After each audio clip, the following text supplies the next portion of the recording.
जिंदाबाद जिंदाबाद।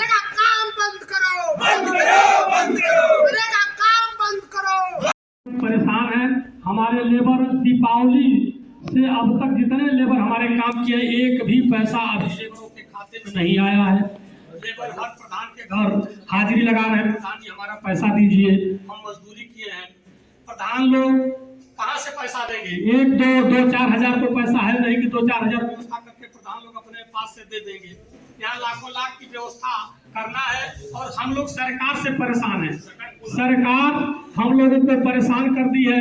सरकार की स्थिति यह है कि हम लोग 2-3 महीने काम कराए हैं, अभी तक एक पैसा मिला नहीं और ऊपर से और दबाव बनता है। अध्यक्ष हमारे यहाँ अमृत सरोवर का काम आप तेजी से कराइए, काम कराते रहिए। जब हम लोग मजदूरी की बात करते हैं तो कहते हैं लोग ये मजदूरी आ जाएगा।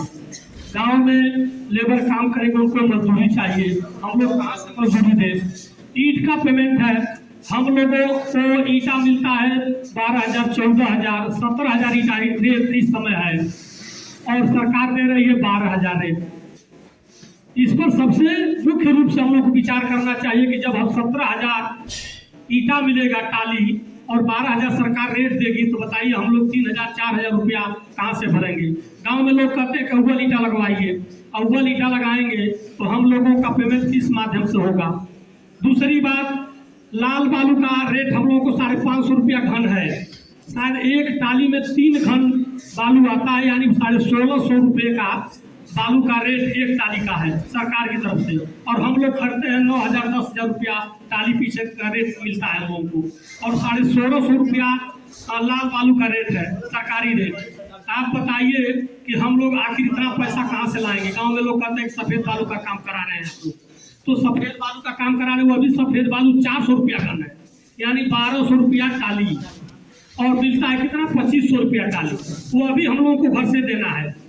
सीमेंट का दाम और सीमेंट का दाम 280 रुपया है, 280 रुपया है, और सीमेंट मिलता है 450 रुपया, 440 रुपया, बहुत कम करते हैं तो 430 देते हैं।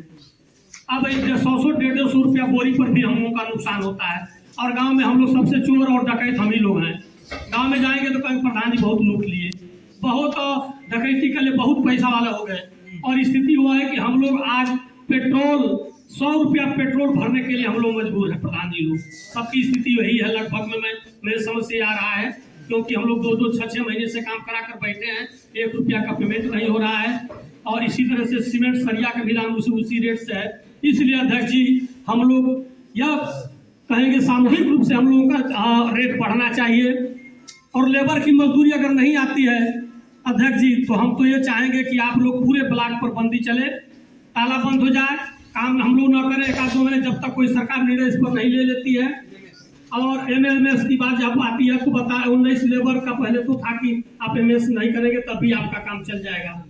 अगर मान लीजिए हम मोबाइल व्यवस्था हो गई है, मोबाइल से अगर MS नहीं हुआ गाँव में और उसका पैसा हमको देना है और यहाँ कटौती होगी, वहाँ उस दिन की मजदूरी नहीं लगेगी, तो बताइए प्रधान जी क्या मामला था, क्यों इतना धरना प्रदर्शन है आपका?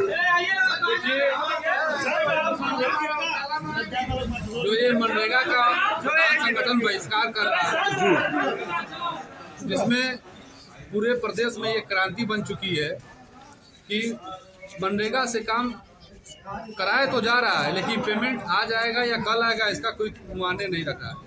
6 महीने हो गए, दिवाली के पहले का काम और पेमेंट अभी तक नहीं आया।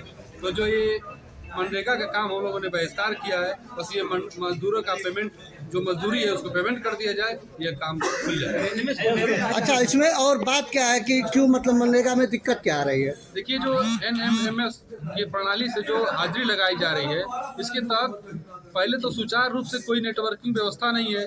पता चला कि आज मजदूर आए हैं, कोई 7 बजे आता है, कोई 8 बजे आता है, कोई 9 बजे आता है, कोई 10 बजे आता है, काम हमें लेना है, समय की कोई लेकिन NMMS की प्रणाली से कोई भी हाजिरी नहीं लग पाती है।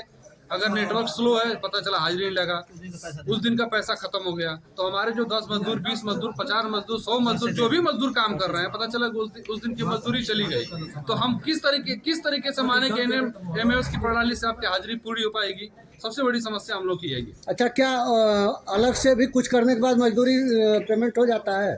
कुछ नहीं है। अगर NMMS की प्रणाली से अगर लग गया तो कोई इस तरह की प्रणाली नहीं है कि आप पेमेंट करा ला पाए। सबसे बड़ी समस्या ये है कि जो आज से 6 महीने पहले काम हुए, अभी उसकी मजदूर आकर के हम प्रधान भाइयों के घर आके बैठ जाते हैं, जो सुबह से लगाए शाम तक अपनी मजदूरी मांगते हैं। 6 महीने हो गए, मजदूरी पेमेंट नहीं हुए। ईंट के पैसे जो हमने ईंट लगवाए हुआ 6 महीने हो गए, उसकी पेमेंट नहीं हुए। गिट्टी, बालू, सीमेंट, सरिया, मतलब तमाम जो भी काम होते हैं उसका पेमेंट का आज भी 6 महीने हो गए, 6 महीने से पेमेंट नहीं दे पाए। ये बताइए कि मनरेगा का बहिष्कार न किया जाए तो क्या किया जाए? अच्छा, अगर मान लीजिए कि जैसे कुछ कमीशन वगैरह लोग की बात कर रहे थे, तो क्या कमीशन देने पे हाजिरी लग जाती है? देखिए, कमीशन की बात में मैं कुछ नहीं कह पाऊंगा। इसलिए नहीं कह पाऊंगा कि पूरी सरकार से लगाए, नीचे से लगाए ऊपर तक, जो भी जिसके पास जाइए वो कहता है कि ऊपर वाला लेता है। तो ऊपर वाला कौन है, इसका पता किया जाए पहले। सबसे बड़ी समस्या तो यही। धन्यवाद। और जिनको लोग इस्तीफा देने गए थे, वो अधिकारी वो अपना टेबल छोड़ करके और भाग चला। समस्या यह है कि प्रधान केवल, जब प्रधान के पहले तमाम सभी लोग इसमें से वादा करके आए हुए होंगे कि हम इस गांव का विकास करेंगे, जो भी प्रधान जिनके हाथ में गांव का नेतृत्व था, जो उन्होंने काम किया है उससे बेहतर हम काम करने की कोशिश करेंगे। और आज की स्थिति यह है कि ना अधिकारी सपोर्ट कर रहे हैं, ना शासन सपोर्ट कर रहा है, ना प्रशासन सपोर्ट कर रहा है। आए दिन किसी न किसी तरह से सभी प्रधान गण समस्या से ग्रसित है। प्रधानों की स्थिति यह है कि वह सुबह अगर जो नींद से जगे तो गांव में जो लोग भी हैं, जो मजदूरी किए हुए हैं नरेगा से संबंधित, चाहे राजविधि से 15वां विधि से, जिस विधि से प्रधान ने कुछ विकास का कार्य कराया है, उससे ये लोग तुरंत मजदूरी मांगने के लिए लेबर वर्ग पहुंच जा रहा है दरवाजे पर। प्रधान तो ये सोच रहा है कि हम कब अपना घर छोड़ करके किस तरह से दाएं वाले बाएं वाले रास्ते से किनारा कस लें कि ताकि उनसे मुलाकात न हो पाए। आज स्थिति प्रधान की यही बनी हुई है।